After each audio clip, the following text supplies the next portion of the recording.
Loida, in the couple of minutes that we have, perhaps we could talk about the complexities of labor laws. And I know that you talk about labor law documentation.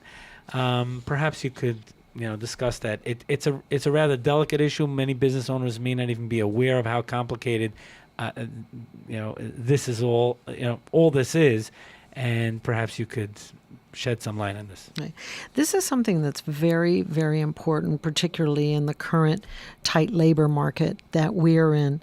Any organization of any size, and don't just think because you only have 5 employees, you kind of fly under the radar screen, because it doesn't work like that.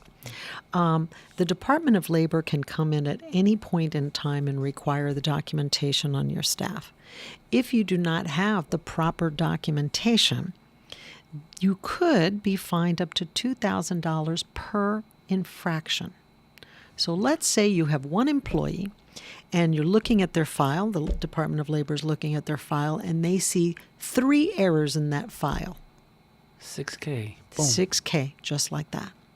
And so it sounds like, well, it's not really that big of a deal, but it adds up very quickly. So if you don't have a systematic way of keeping all employee files and really tight on the documentation, it could cost you very quickly thousands upon thousands of dollars. So that's why it's really important to have the guidance of what you need to have, how do you need to have it, especially now with everything that's going on with immigration, with comings and goings, with the laws changing.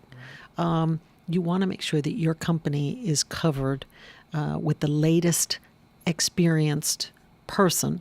And, it could be your attorney, which is going to charge you a lot more than your payroll company that, that's really well versed in that. Now, we touched on it earlier in the show, but I understand that brands uses cutting-edge technology, in terms of their processes. This might be a simple question to some, but why is it important for to rely on a company that's up to date with the most current technology as opposed to, just good old pencil and paper? Well, I would say pencil and paper still works. Okay. So I don't want to say it doesn't work. Okay. It definitely still works. Pencil, paper, and don't forget your calculator. That all still works. And yes, you can use your phone. Okay. It takes a lot more time when you use just pure pencil and paper. When you have the technology, it allows you to go through things more quickly. It allows you to have reduced errors because you have a built-in system that's going to catch those errors and formulas that are automatically set up.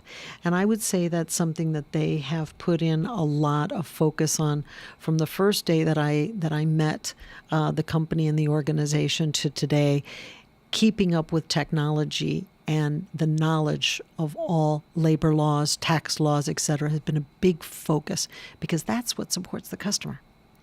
That's exactly what supports the customer. So it's really important to do that. No one likes to have surprises because pencil and paper, you forgot something. Right. In a system that's technology, it's going to remind you, hey, you didn't fill in this box, or hey, you've got taxes coming due in 6 weeks. And so that's why the technology, I think, is really very, very important. I mean, think about just the technology of a simple telephone. Right. What if you were using technology of a telephone that was 20 years ago? Right. So you get caller ID is missing, and whatever the case, the host of features that a plain telephone today offers Absolutely. is it's very, very different. And so it's no different with the business technology that we have. And it's very expensive for a small, growing business, a small business owner, a medium-sized business owner to be able to buy that type of technology and fine-tune it to their needs. So having brands is a perfect blend.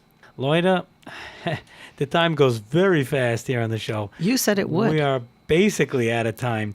But I have time for one last question. Okay. And now it's an open-ended question, but feel free to answer it any way you wish. And that is, if there was a single tip, a piece of advice that you would share with small to medium-sized businesses, what would it be?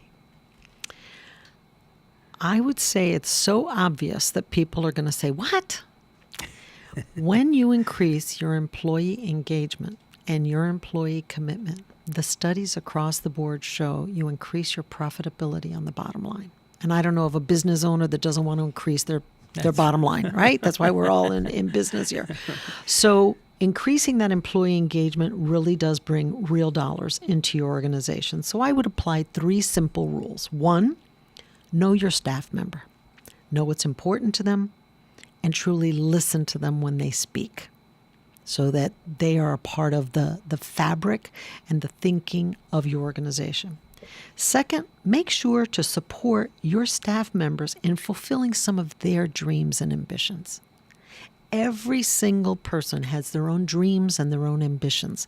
And when a boss takes the time to listen to them and to really ask, what are your dreams? What do you hope to do 5 years from now, 10 years from now? Whether it's buy a new car or purchase a home or have a baby or whatever it is, save money so I can support my family, as they get older, my parents. Help your staff in reaching one of their personal goals. That staff member will be golden to you. The last thing is to be consistent with your values. You have to walk the talk. You can't say one thing and act differently because your employees are going to call you out on it. They're going to know that. So I would say be yourself. Be a respectful boss. Be a kind boss. Set a high bar. I'm not saying let people get away with stuff.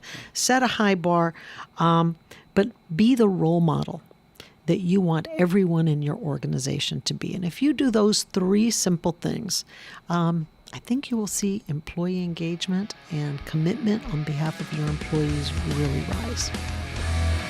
I love the honor of interviewing C-level executives and sharing their great advice and perspective on Mind Your Business. I'd love to get your feedback. Post it in the comments below and subscribe. You'll never miss an edition of Mind Your Business.